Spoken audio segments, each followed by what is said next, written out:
She vanished on a rainy morning in May, swallowed by the quiet corridors of her high school, and never seen again. Spanish Fork, Utah, 1995. A small, tight-knit town, the kind where everyone knows your name was shattered when 15-year-old Kiplyn Davis simply disappeared. No screaming, no evidence. Just a missing girl who left behind everything, except answers. She had woken up before dawn, dragging herself out of bed for an early driver's ed class, just like she always did. That morning, something was different. She was unusually tired, restless, hitting snooze over and over, as if her subconscious knew something her conscious mind couldn't explain. And then, she was gone. The case was eventually ruled solved. Names were named, confessions whispered, but to this day, no one has ever found Kiplyn's body, and the truth about what really happened that day is still tangled in shadows. Why would a young girl who was full of life, bubbly, magnetic, everyone's friends suddenly vanish without a trace? Why did her classmates seem to know more than they ever admitted? And why, even with a conviction, does this case still feel unfinished?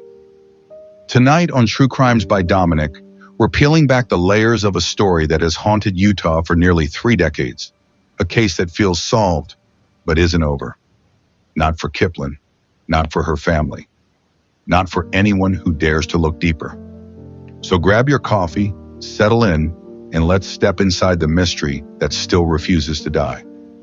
And if you're as drawn to the darker truths as I am, don't forget to like this video, subscribe to True Crimes by Dominik, and hit that notification bell, because here we uncover what others try to forget. Let me know in the comments, do you think justice was truly served if no body was ever found? This is more than just a story, it's a riddle still echoing through the halls of a high school frozen in time. Let's begin. It was a gray and drizzly morning in Spanish Fork, Utah, May 2nd, 1995. The kind of morning where the clouds seem to hang just a little lower and everything feels a little heavier. 15-year-old Kiplyn Davis was supposed to be up by 4:30 a.m. Yeah, 4:30. Most teens can barely crack an eye open at 7, but Kiplyn had a reason. She was taking early morning driver's ed classes before the school day officially began, and she was excited about it, pumped to start the process of getting her driver's license.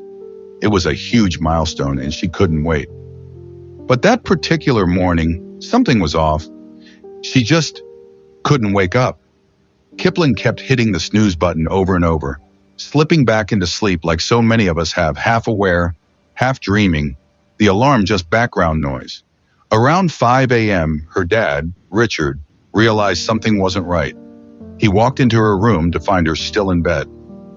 And that's when everything started to unravel. Kiplyn panicked. For a 15-year-old girl, especially one who cared deeply about her appearance, waking up late didn't just mean running behind it, meant not having time to do her hair, her makeup, to put herself together the way she wanted. And it mattered to her. She wanted to look and feel her best. She begged her parents, begged them to let her skip just this one class, just this one morning. She was already going to be late and it felt pointless. But Richard and Tamara, her parents, said no.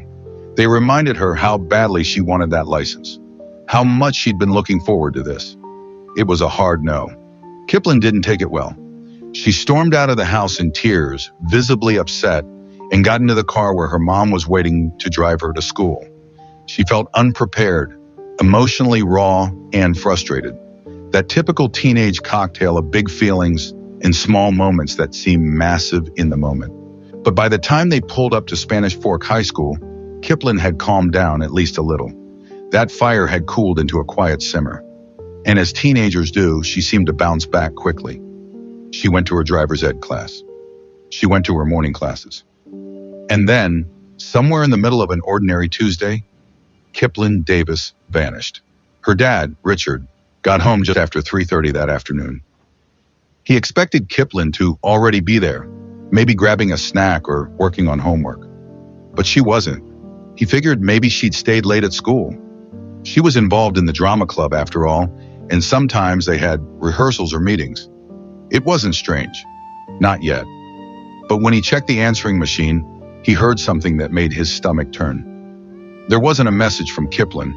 There was one from the school saying that Kiplyn hadn't shown up to her fourth or fifth period classes. That stopped him cold. Richard and Tamara had both gone to work that day, just like usual. Kiplyn had gone to school, just like usual. And now the school was calling to say she hadn't made it to her afternoon classes? That didn't make sense. Because here's the thing, if something was wrong, if Kiplyn had felt sick, or needed to leave, or had any sort of emergency, she would have called them. She had both their cell numbers. She'd used them before in situations like that. She was responsible, communicative. This wasn't like her at all. Still, her parents tried to rationalize. Maybe she was really upset about the fight that morning. Maybe it had bothered her more than they realized. They wondered, had she confided in a friend? Gotten all worked up again? Was this a moment of teenage rebellion? Maybe she'd skipped class just to cool off, get some space, and she'd be home later, still fuming but safe. So they waited. But 4 o'clock came, then 4:30. Still no Kiplyn.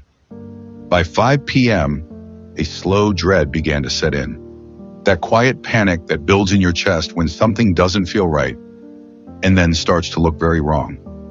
And this was only the beginning of a mystery that would haunt Spanish Fork and the entire state of Utah for decades to come. Because from that moment on, Kiplyn Davis would never be seen again. Kiplyn Davis was never the type to just disappear. She was dependable, the kind of girl who always showed up on time, even when she was upset. So when the clock kept ticking that afternoon and she still hadn't come home, her parents, Richard and Tamara, started to really worry. At first, they tried not to panic. Maybe she was just blowing off steam after the argument that morning. Maybe she needed a little space. But something about this didn't sit right. Kiplyn was always predictable, like clockwork. If she said she'd be somewhere, she was there. And if she was running late, she called. Every time. That's just who she was. So when the hours stretched on into the evening, and there was still no word from her, no messages, no signs, that tight feeling in her parents' chest began to harden into fear. They started reaching out, calling every single one of Kiplyn's friends they could think of. One by one, they all said the same thing. They hadn't seen her since lunch. No one had walked with her after class.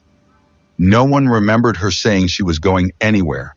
She hadn't mentioned plans. She hadn't left with anyone. She just vanished. Right in the middle of an ordinary school day. By 7 p.m., Richard and Tamara couldn't take it anymore. They jumped in the car and drove to Spanish Fork High School themselves, holding onto the hope, however slim, that she might still be there.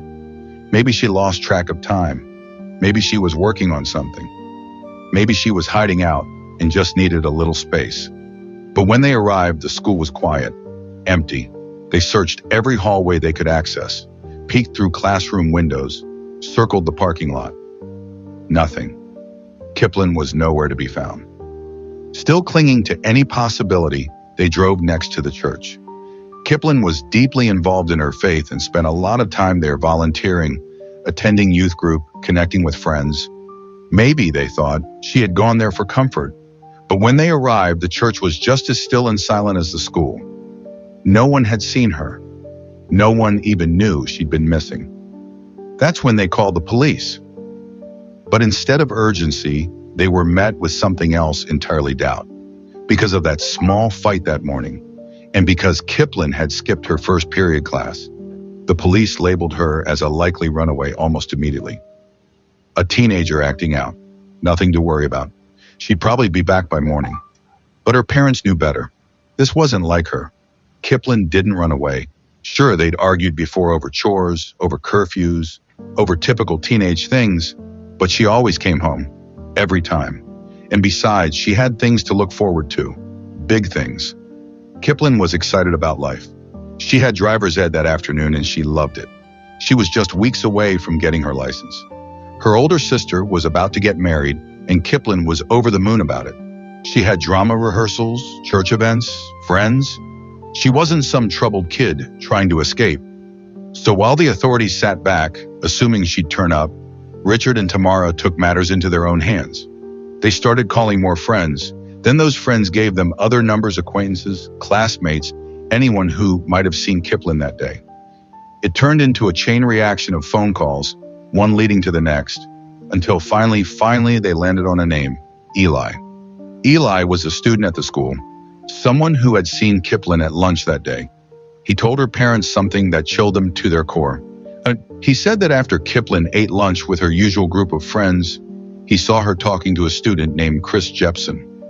Now, Kiplyn and Chris weren't strangers. They were both in the drama club. They worked on plays together, helped build sets, ran through lines. They knew each other. But Eli had a bad feeling about Chris. He told Kiplyn's parents bluntly, "I don't like that guy. There's just something off about him." And that name, Chris Jepson, it wasn't new to Richard and Tamara. In their frantic search for any clue, they had earlier come across Kiplyn's diary. And in one of the recent entries, she'd written about Chris. She admitted to having a serious crush on him. She'd even mentioned that they had kissed, maybe even hugged, but she was hiding it. Kiplyn wasn't allowed to date until she was 16, and she had just turned 15. Her parents had no idea she was seeing anyone. So now a new possibility took root. Maybe Kiplyn wasn't missing. Maybe she was with Chris. Maybe they had snuck off together somewhere. Maybe she was staying at his house. So Richard and Tamara drove straight there. When they knocked on the door, only Chris's sister answered. She looked confused, concerned. No, she hadn't seen Kiplyn. And Chris? He wasn't home either. She said she'd seen him that morning before school, but that was it. He hadn't come home since. She offered one possible explanation. Chris often stayed late at the school. He worked as a drama tech, helping set up lights, props, curtains, stage equipment. If a performance was coming up, he'd sometimes be there until 10 o'clock at night, working in the auditorium. So once again, Kiplyn's parents got back in the car and drove to the school for the second time that day. This time with a new lead. Maybe Chris was still there. Maybe Kiplyn was too. But when they arrived, everything was dark. It was 10 p.m. The school was locked. No lights on inside. The parking lot was completely empty. No sign of Chris. No sign of Kiplyn. Now the whole story was twisting into something far more disturbing. The last person anyone had seen Kiplyn with was now also nowhere to be found. Had they gone off together? Had something happened to them both? Richard and Tamara didn't know what to believe anymore, but one thing was certain. Something was very, very wrong. And so, with no answers, and the night stretching darker and longer, they turned around and headed back to Chris Jepson's house. One last time, hoping anyone might finally have something to say. It was well past midnight when Richard Davis, Kiplyn's father, pulled up to a house that had started to raise more questions than it answered. He'd been desperately retracing his daughter's possible steps all evening, and now, standing outside this familiar home, something immediately caught his attention. Something off. More cars were parked in the driveway than he'd noticed before, and this time one of them stood out. He recognized it instantly. It belonged to a former Spanish Fork High School student, Rucker Leifson. And that changed everything. Because if Rucker was here, then chances were Chris was too. This was Chris's house after all, and Chris was the last person known to have seen Kiplyn. Now, two young men who had shown interest in Kiplyn, two young men who had both at different times been connected to her, were together after midnight behind a closed door. The pieces didn't fit. Not yet, but they were starting to paint a very strange picture. Richard stared at the lit window, the unmistakable sign that someone was inside. His daughter was still missing. And yet, for reasons he couldn't fully explain, Richard never went to the door. Maybe it was the time, past midnight. Maybe it was fear of what he might find. Or maybe he just didn't want to seem intrusive. Whatever the reason, he got back into his car and drove home. But the next morning, the nightmare hadn't ended. It had deepened. Kiplyn still hadn't returned. She hadn't called. No one had heard a word from her. And when she failed to show up for her driver's education class, something she had never once skipped, that's when the alarms truly started to go off. School staff realized something was wrong, very wrong. By 7:30 a.m., Spanish Fork High School had gone into action. Teachers began making announcements, moving classroom to classroom, asking students directly, "Have you seen Kiplyn? Heard from her? Even just a rumor?" The staff wasn't just searching, they were pleading. Authorities quickly zeroed in on the last people Kiplyn had been seen with. The first name on that list? Chris Jepson. Chris didn't panic. He didn't act suspicious. In fact, he was surprisingly cooperative, calm even. He confirmed what Kiplyn's friend Eli had told investigators, that he had seen Kiplyn during lunch that day. But according to Chris, that was the last time. He claimed he spent the rest of the day going to his scheduled classes and then stayed at school into the night to help set up for an upcoming school play. He described spending hours stringing lights in the auditorium, goofing around, tossing a football, and listening to music with two friends, Rucker Leifson and another student named Tim. They'd stayed there until about 11 p.m., he said. Chris even explained why the school appeared to be locked when others arrived. It was because he had a key. A perk of helping with school productions and late-night activities. So far, it was a solid story, but police knew they had to verify every part of it. When they spoke to both Rucker and Tim separately, the two boys gave identical accounts. Every detail matched, down to the music, the football, the timing, the lights, everything. But still, Kiplyn was gone, and Chris had been the last confirmed person to see her. That meant investigators had to keep digging. Then, a new name surfaced. Brandon. Brandon was another boy Kiplyn knew. Someone who, despite her parents' rule against dating, had asked Kiplyn out earlier that very day. According to multiple classmates, she said yes. But not long after that, right around lunch, suspiciously close to the time she vanished, Brandon approached her again and abruptly canceled. He told her another girl he'd been dating had found out and was angry. The date was off. That alone would raise eyebrows, but it didn't stop there. Investigators discovered that Brandon had also missed his fourth and fifth periods that day, just like Kiplyn. That coincidence triggered a flurry of questions. Had Kiplyn left with him after all? Had they skipped class to be alone, away from prying eyes? When confronted, Brandon had a ready story. He said he felt terrible about canceling and tried to find Kiplyn afterward to apologize. But she was gone. He claimed he was already late for class and decided to just leave school altogether. On his way home, he said, he got a flat tire and had to call one of his close friends to help him change it. It sounded plausible until investigators reached out to that friend. The friend said it never happened. No flat tire, no call, nothing. Now Brandon too was looking suspicious, but without any evidence, no scene, no eyewitnesses, no trace of Kiplyn, the police couldn't hold him or anyone else. These were high school kids, and until someone cracked, all investigators could do was wait. A few reports trickled in from town.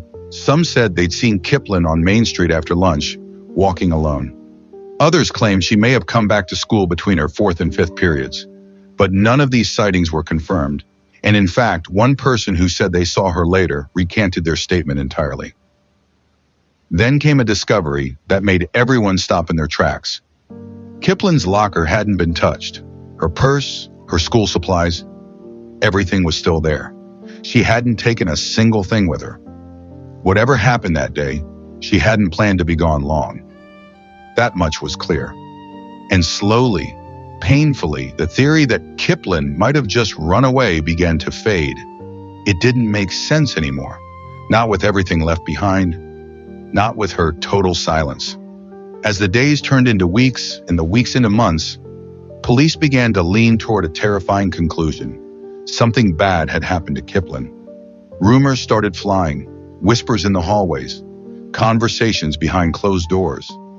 Some said Kiplyn had been assaulted, murdered, buried somewhere in the canyon nearby. Police reopened interviews with the three boys who had been at the center of it all, Chris, Tim, and Rucker. Still, the trio never wavered. Same story every time.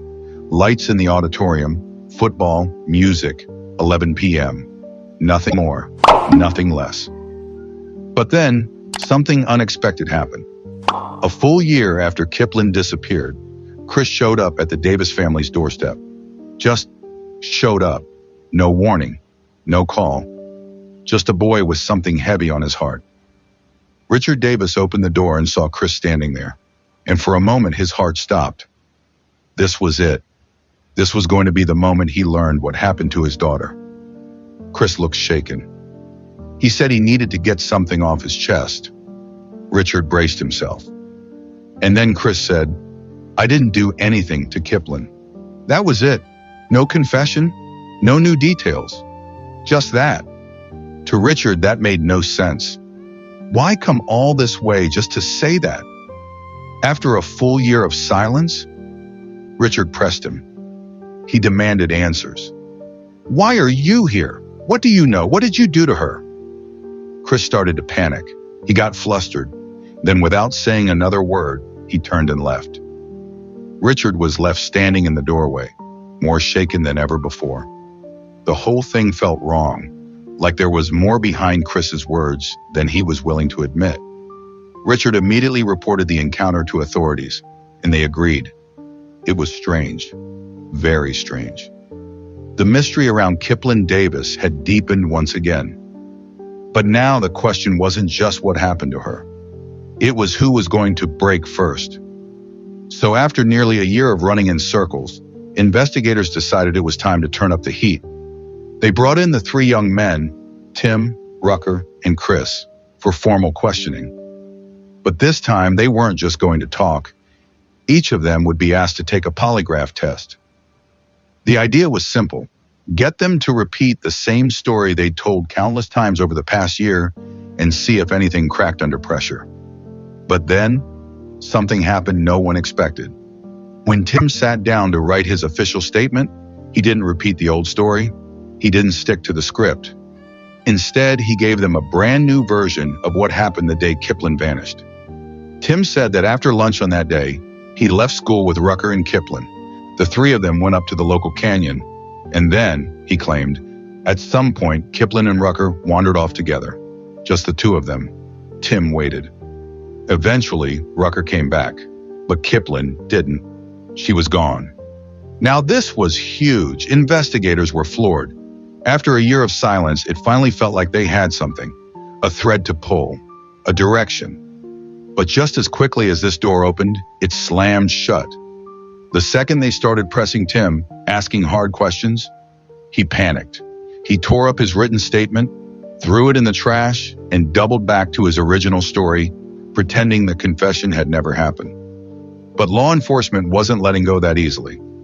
They still had the polygraphs. They ran the tests expecting someone, especially Rucker, to fail, to flinch, to give them anything. But every single one of the three passed. Clean. No deception detected. And just like that, they were back to square one. Still, the detectives knew better than to put all their faith in polygraphs. After all, those tests aren't exactly bulletproof.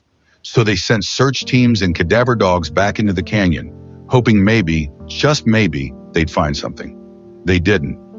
Not a single clue. Time kept slipping by, and the story never changed. The boys grew into men, and the mystery remained. The Davis family was left in a horrible limbo. No body, no closure, just the silence of unanswered questions. But they weren't giving up. Kiplyn's parents started writing letters, dozens of them, to anyone in power, judges, lawyers, politicians. They were desperate to get the case in front of a grand jury. And finally, it worked. 2 long years of hearings followed. The goal was simple, to shake the truth out of someone. The pressure of being under oath, facing the weight of the law, having families, children of their own. Maybe that would be enough to break someone's silence. And it started happening. People came forward, lots of them.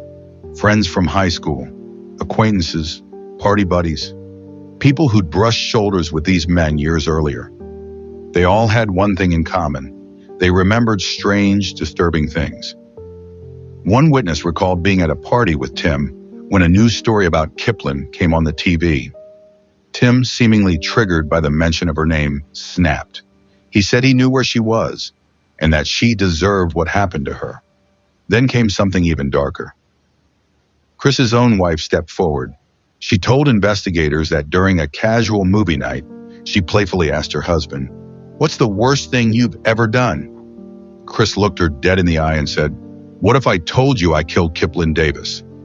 When she recoiled in horror, he brushed it off as a joke, just something to scare her. But it haunted her for years. Then came the threats. After Tim initially threw Rucker under the bus with his confession, Rucker allegedly confronted him and threatened to kill him if he ever mentioned Kiplyn's name again. And then came the lie that cracked it all open. Remember how the boys swore up and down that they were in the school auditorium that night, stringing up lights and tossing a football around until 11 p.m.? Well, someone finally checked the schedule.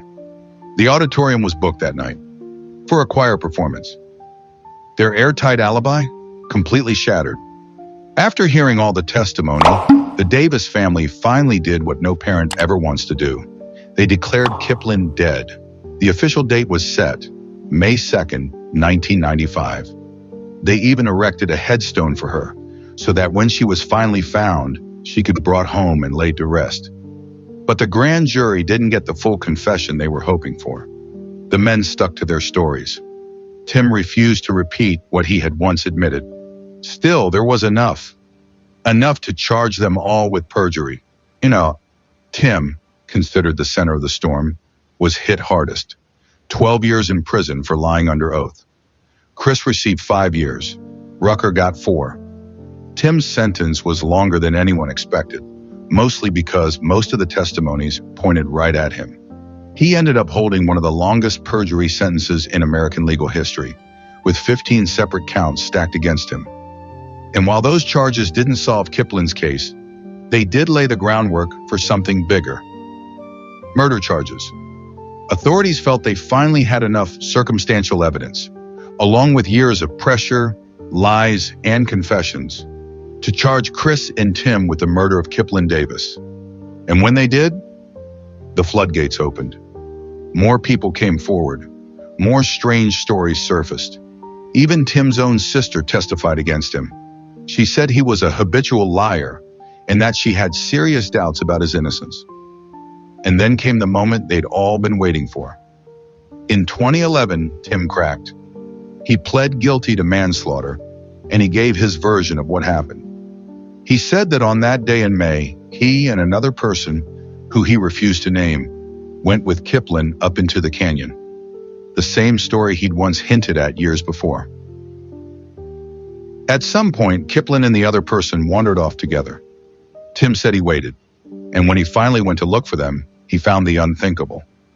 This unnamed person had struck Kiplyn in the head with a rock twice. She collapsed, unmoving. Tim said he ran to help, panicked. The other person begged him, "Help me move her." They dragged her body to a nearby tree line, left her there, and returned hours later, only to find her dead. He buried her and walked away. But even in his so-called confession, Tim wouldn't say where her body was, and he refused to name the person who delivered the fatal blow. Chris, for his part, took a plea deal. Obstruction of justice. Tim remains the only one convicted in direct connection to Kiplyn's death. Authorities and Kiplyn's family all strongly believe they know who the unnamed person is. Rucker. But they've never had enough to charge him. And even if they did, his history of lying in court would make him an unreliable witness. Others, Gary Blackmore, Scott Brunson, were also charged with perjury. 5 men in total, all tangled in this web of silence and lies. Tim came up for parole in 2021. The Davis family vowed to fight it with everything they had. They believe Tim still holds the truth, that he knows exactly where Kiplyn is. Her father, Richard, dedicated everything to finding out the truth. He poured years into writing to Tim, begging, pleading, asking for nothing more than to bring his daughter home. At one point, Tim even led investigators to a false burial site. A wild goose chase. Just another lie. To this day, no one's broken that final wall of silence. Not one of them took the plea deals offered in exchange for revealing where Kiplyn was buried. Why? What are they protecting? Is it because if they tell the truth, the evidence will reveal something far worse than an accident? Something bigger? Darker? No one knows. And the Davis family, despite the years, the heartbreak, and the dead ends, has never given up. Since the night Kiplyn disappeared, they've kept the porch light on, every single night, as a symbol, as a promise, that until Kiplyn comes home, that light stays on. They aren't searching for justice anymore. Not really. They just want to find her, to bury her, to say goodbye. Her sister, Carissa, still runs Kiplyn's Facebook page. She posts memories, keeps the story alive, because she believes deeply that someone out there still knows. And that one day, they'll come forward. One day, they'll bring Kiplyn home. And that is where we leave Kiplyn's story for now. A 15-year-old girl vanished in broad daylight, surrounded by people who knew her, in a place she should have been safe. And yet, decades later, the silence around her case still echoes louder than any confession. As we close this chapter, I want you to sit with this.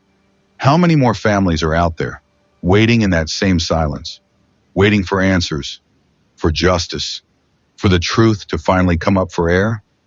This case is more than just a cautionary tale. It's a haunting reminder. Be careful who you trust.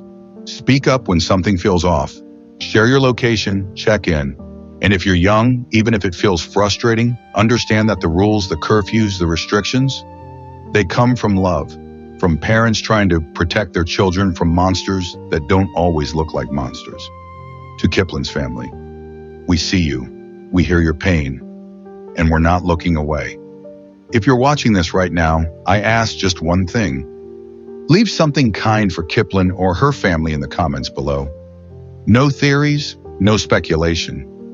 Just love, just humanity, because the men who know what happened to her have already held on to power for far too long. They've stolen enough. Let's not give them even one more ounce of attention. But let's make sure they see how many people care about the girl they tried to erase.